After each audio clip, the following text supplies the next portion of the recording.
Agnès Buzyn, tu l'inscris aux Jeux Olympiques du mensonge, la meuf, elle te fait croire qu'elle est arrivée première, deuxième et troisième, en même temps. C'est possible.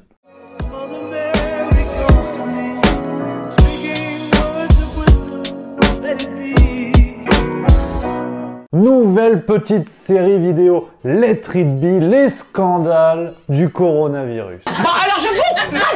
J'entends déjà là tous les partisans de chaque côté qui disent oui, t'as pas critiqué Raoul, t'as pas critiqué Véran, t'as pas critiqué tout ça. Calmez-vous. Oh. C'est l'objectif de cette série de vidéos. Je vais passer toutes les personnalités du coronavirus sur le grill pour bien montrer que tout le monde a dit de la merde. Bon, certains plus que d'autres. Mais arrête, c'est pas... On va voir, on va voir. Chaque nouvelle vidéo sortira le dimanche à 18h30. Tu peux noter ça dans le calendrier de la cuisine. Tu sais, en magnet sur le frigo, t'écris Let It Be 18h30. Rigolade. Parce qu'on va rigoler, c'est important. Tu peux d'ores et déjà voter pour la prochaine personnalité que tu veux voir passer dans mes vidéos. Il y a un lien tout en haut de la description. Tu votes, tu choisis et je me plierai à vos volontés. Merci la gueuse. Tu es un laidron mais tu es bien bonne. Après Martin Blachier, Docteur Mytho et Mister Escroc, on enchaîne avec Agnès Buzyn. Allez, tu vas voir, c'est de la rigolade. On va remonter toute la chronologie de Dame Buzyn et tu vas voir, il y en a des vertes et des pas mûres. Et on commence le 24 janvier avec cette déclaration à la sortie du Conseil des ministres. L'importation de cas depuis Wuhan est modérée. Il est maintenant pratiquement nul puisque la ville, vous le savez, est isolée. Mais attention, j'en vois qui râle. J'en vois qui râle déjà. Cette citation, qui a beaucoup tourné sur les réseaux sociaux, et sur Internet également, a été tronquée. Voilà ce que dit Agnès Buzyn à la suite de ce premier morceau, je les note sous les yeux. Cela peut évidemment évoluer dans les prochains jours, s'il apparaissait que plus de villes sont concernées en Chine, ou plus de pays, notamment de pays de l'Union européenne.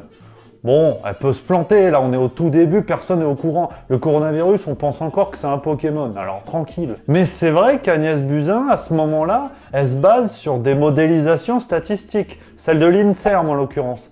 Tu sais, les mêmes modélisations qui font qu'à Paris, bon bah ton pastis, tu le bois chez toi. Et ben voilà, c'est exactement les mêmes modélisations. Ah, qui ne reposent sur rien, oui, comme dirait le docteur Blachier, on sait pas. Ben oui, ça s'appelle...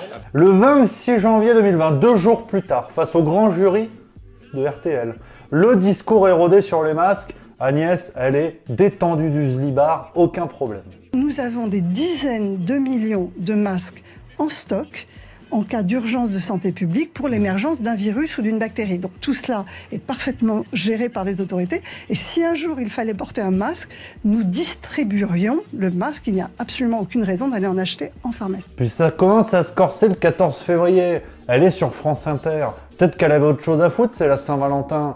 T'achètes des chocos, tu regardes L'amour est dans le pré normalement. Bon bah là, elle était sur France Inter. Et la question est posée. Est-ce qu'on peut craindre des morts du coronavirus? Regarde la réponse. Aujourd'hui, je ne peux pas l'affirmer, mais vu la sévérité de l'épidémie chinoise, vu le nombre de cas en Asie du Sud-Est, il est très probable que nous ayons de nouveaux cas. Ouais, le discours commence à trembler des genoux quand même, ça claque, mais c'est le début, calme-toi.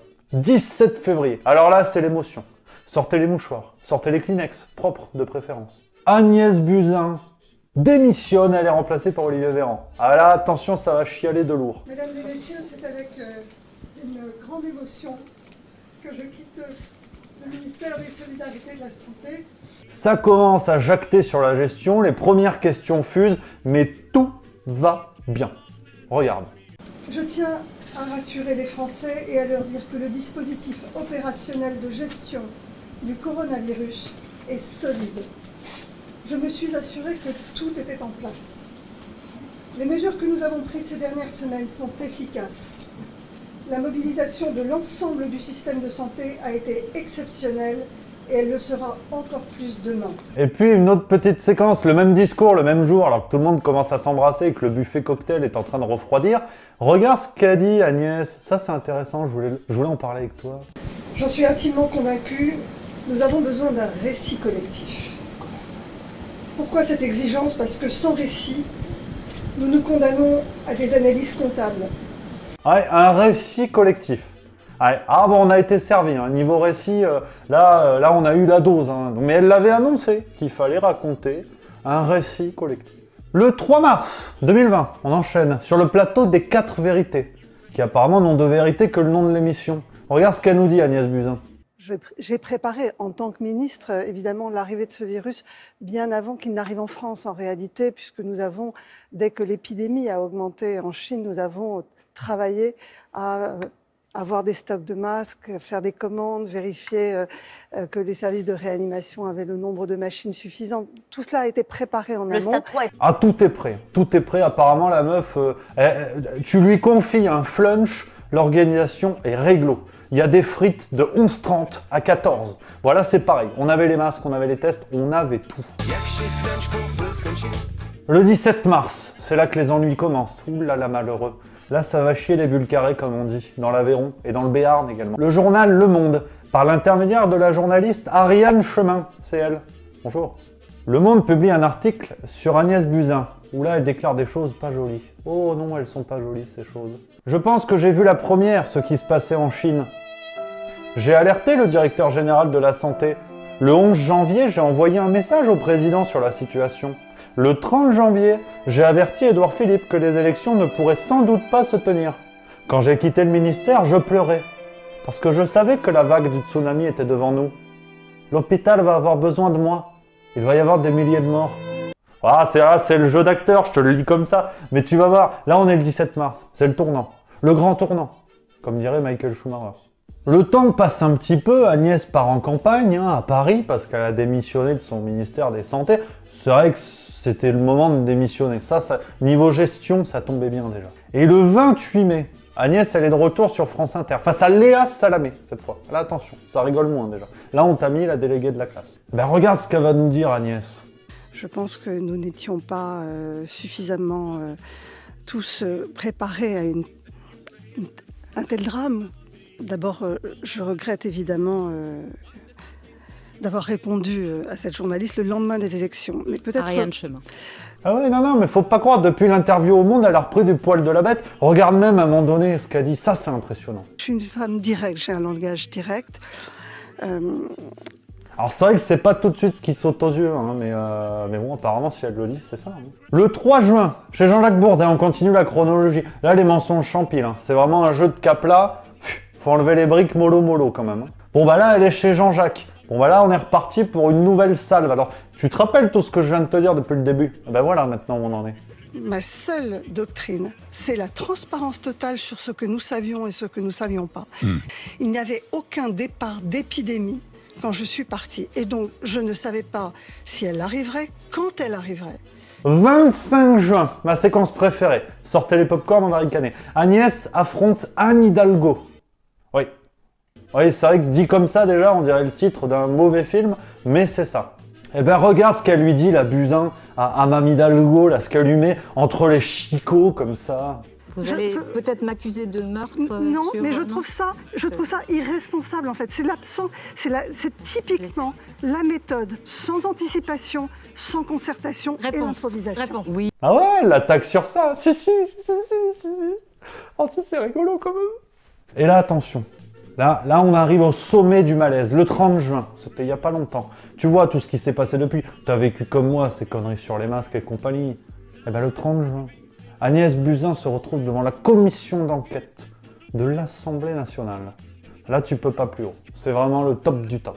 C'est le conseil de classe. Eh bien regarde, tu te rappelles l'article du Monde d'Ariane Chemin? Je t'en ai parlé il n'y a pas longtemps. Si tu t'en rappelles pas, là par contre, il faut consulter. Tout ce qui est mémoire, ça commence à partir en cacahuète. Mais si tu t'en rappelles, parce que c'était il y a 3 minutes en même temps.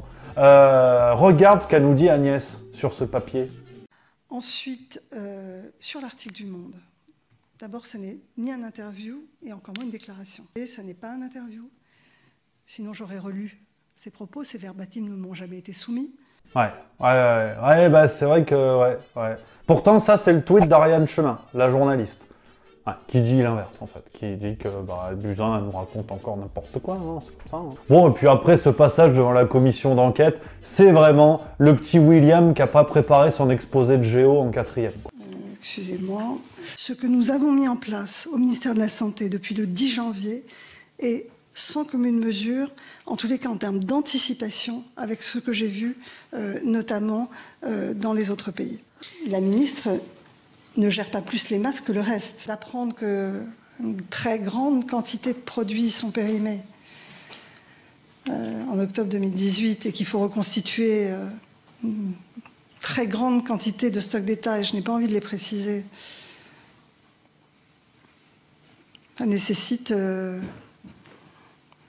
voilà, de re-questionner comment ça a fonctionné. Oui. Elle donne une raison à tout ça, Agnès, parce que tout est expliqué, tout est calibré. Voilà la raison à ces petits changements d'avis, d'humeur, comme ça. J'avais passé une journée épouvantable. J'étais très fatiguée. Elle est fatiguée de devoir gérer les projets politiques. Ouais, c'est son métier en même temps, hein, mais à 9 940 € brut mensuel, bon, c'est normal, hein, grande responsabilité, grand salaire. Si elle est fatiguée, je sais pas, fallait faire des puzzles. Des puzzles, ça c'est pas fatigant les puzzles. Bon, tu gagnes pas 9 940 € brut mensuel, mais au moins t'es pas fatigué. Donc faut arrêter de nous prendre pour des harançors. Donc voilà hein, la chronologie de Dame Buzyn entre mensonge contre vérité et fatigue dévorante. Voilà à peu près tout ce qui nous a été promené.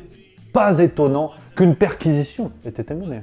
Ça on sait pas, l'affaire est en cours. Mais on espère avoir du nouveau là-dessus, mais très clairement, les reculs, les marches avant, les marches arrière, les garages en épi, sont multiples, se sont multipliés dans la bouche de Dame Buzyn, pas plus que les autres. Mais ça, c'est ce qu'on va voir la semaine prochaine. On se retrouve dimanche, 18h30, avec une nouvelle vidéo des scandales du coronavirus. On n'a pas fini de rigoler. À bientôt.